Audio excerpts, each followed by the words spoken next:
en la que algo lo perseguía. Pudo haber sido un monstruo, pudo haber sido una sombra, pudo haber sido un juguete poseído, pudo haber sido una persona. Pero lo que es importante recalcar es que eso era algo que ustedes le tenían miedo. Era algo que no sabían afrontar, era algo que no entendían, era algo que no sabían qué era y que por eso corrían. Soy Oriana y yo tengo miedo de algo que no me persiga. Yo creo que tenía unos 7 u 8 años cuando empecé a mirar lo que pasaba en mi entorno. Más allá de que era muy chica y que no podía entenderlo, a mi manera sabía lo que pasaba.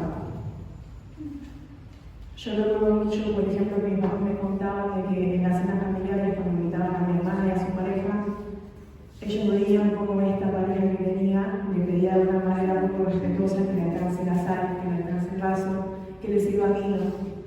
Y más allá que yo no tengo recuerdo de haber visto eso, tengo muy presente como cada vez que mi hermana se iba de la casa, yo me pegaba a la ventana del frente llorando porque no quería que se fuera, porque no quería que me dejara sola.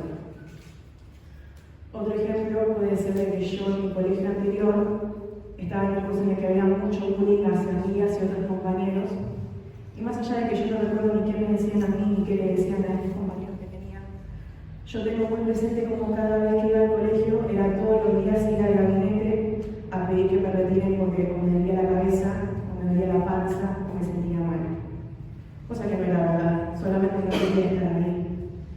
Es más, recuerdo que una vez sí tuve un dolor de cabeza, fue un día en el que me había sentido muy agobiada y el dolor fue tanto que perdí la fuerza en las piernas y hasta que no pisé el hospital, hasta que no me alejé completamente de la escuela, no se me pasó. A mí lo que me sorprende cuando miro para atrás es como más allá de que yo era chica y que no entendía lo que pasaba, mi cuerpo lo manifestaba. A mi manera yo absorbía lo que veía. Mi cuerpo me hacía ver que donde yo estaba, me estaba haciendo mal. Con el paso del tiempo empecé a madurar, considero yo que un tiempo más rápido del que debería haberlo hecho, y empecé a entender mejor las cosas. Me empezaron a confiar lo que le pasó a mi hermana en esta relación que tuvo, una vez ella se alejó. Mi mamá me empezó a contar cómo fueron sus matrimonios anteriores. Y yo empezaba a ver que había cosas que se repetían. En la pareja que tuvo mi hermana, en el ex que tuvo mi mamá, incluso en el vínculo que tuvo mi abuela con su pareja en el momento. Y yo lo veía que se repetía y yo no quería que me pase a mí también. Yo no quería confiar en alguien y que después de ese año me deje sola, encima teniendo un hijo al que yo tengo que cuidar sola, un hijo que tampoco entiende por qué su papá se fue, un hijo que quiere tener contacto con ese padre y no sabe por qué el padre se va. Más allá de que yo en ese momento no era chica y yo no entendía que ese era mi pesar, había algo en todos mis entornos que no me gustaba. Y llegó un momento en el que ese algo me empezó a pesar tanto que me empecé a lastimar, me empecé a cortar. Yo cuando lo empecé a hacer, no recuerdo ni cuándo, ni cómo, ni por qué, pero tengo muy presente de que no me gustaba hacerlo. Yo por ahí en redes sociales veía que era mucho por temas de desahogo y yo la verdad no me sentía desolada después de que lo hacía. Al contrario, me sentía peor. Y me empezaba a subir cada vez más en ese pozo que para mí era cada vez un nuevo fondo. Y cada vez era más oscuro. Y cada vez tenía más miedo. Y cada vez me sentía más sola. Hubo un momento en el que el colegio, ya estando en Castañeda, me dieron unas autorizaciones y citaron a mis papás pidiéndoles que me busquen atención psicológica. Cosa que hicieron, no sin antes yo haber llegado a casa y haber escuchado por largo tiempo como mi papá me cuestionaba por qué hice lo que hice, siendo que yo no sabía por qué. Y recuerdo muy bien cómo él me repetía constantemente qué pensará el resto. ¿Qué pensará el resto cuando vea a una nena por la calle que tiene los brazos cortados? ¿Y qué pensará de los padres? No recuerdo que le haya preocupado cómo me sentía yo, porque era lo que yo veía, que era lo que me estaba haciendo mal. Me dieron la atención psicológica, empecé terapia, pero la realidad es que no me ayudaba. Yo sentía que me sentaba y era escucharme, y yo lo hacía, y no me hacía llegar a nada. Las discusiones con mis papás, cada vez que me descubrían por nuevo, seguían, y seguían, y seguían, y se repetían. Y la realidad es que yo no cambiaba. Yo seguía estando mal, yo me seguía presionando y la única cosa que pasaba era que me quería comer lo mejor, lo cual me hacía más difícil salir de ahí. Llegó un momento en el que yo sentía que ya estaba al límite, porque decía, un día yo me voy a pasar y voy a terminar haciendo algo de lo que me voy a arrepentir, y probablemente nunca lo vaya a saber, porque va a salir tarde. Entonces le pedí a mi mamá que por favor me busque otra psicóloga.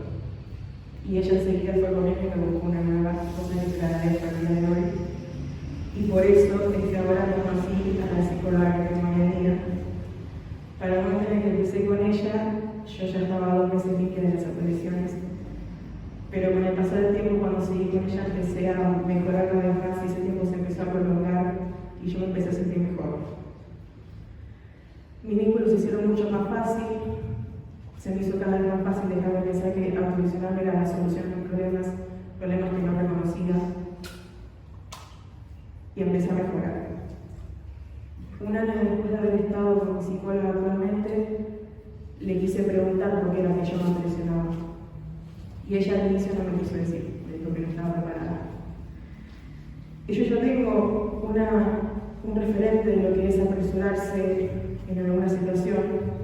Entonces no me precipité, entendí que seguramente ya tenía sus motivos como profesional y esperé. Unos meses después, la curiosidad me ganó de nuevo y le volví a preguntar por qué era que yo no funcionaba. Y a mi cabeza yo lo hacía solamente por curiosidad, no sentía que me iba a afectar porque ya las situaciones las tenía muy superadas, ya no estaban constantemente en mi día a día, más allá de que el pensamiento sigue, porque es algo que por alguna razón no se va. Pero uno, cuando sabe por qué lo hace, aprende a decir, yo no me quiero cortar, yo quiero dejar de hacer esto. No, yo no me quiero cortar, yo quiero dejar de hacer esto. Ella ahí me empieza a explicar que la razón por la que yo lo hacía era porque trataba de drenar un linaje que yo sentía que me correspondía a mí. Esto que yo veía en los patrones de mi familia, de lo que sufrió mi mamá, lo que sufrió mi hermana, lo que sufrió mi abuela, cosas que yo no quería para mí, y que buscaba drenarlas de mí para poder no pasar lo mismo que ellas. Hoy en día sé que este miedo que yo tenía lo pude superar porque se presentó una situación la cual me decepcionó pero no me sorprendió con mi papá y con mi mamá. Y puedo decir con seguridad de que pude superar este miedo de los patrones porque no reaccioné como reaccionaron mi hermana o mi mamá en esa situación. Yo no me callé lo que vi, yo al contrario, yo apenas lo vi, me acuerdo que estaba muy ansiosa esperando tener una sesión con mi psicóloga y me contara lo que me pasó y que ella me ayude a manejarlo como corresponde y poder sacar algo bueno de eso que yo vi que me parecía que estaba mal. Me ayudó a poder sacar a la luz esa transparencia que tengo yo de las cosas que me gustan y las cosas que no me gustan y poder formularlo con seguridad. Se presentó la situación y yo lo hablé, expresé mi opinión y pude hacer de que no solo me ayude a mí a descubrir eso, sino que también ayude a mi mamá, que también ayude a mi hermana y que ayude a mi familia en general, para poder formar los vínculos desde una verdad, no desde una falsa, no desde una situación que se estaba pretendiendo que era así.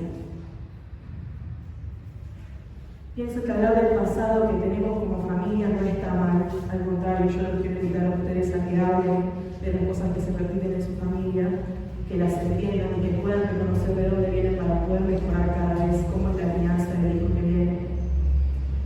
Porque es parte de crecer, no solo como ser individual, sino como familia, para poder tener vínculos más sanos y poder evitar sentirnos solos con los problemas que tenemos, evitar sentirnos solos como por ahí me sentí yo, cómo se sintió mi hermana, cómo se sintió mi mamá, cómo se sintió mi abuela.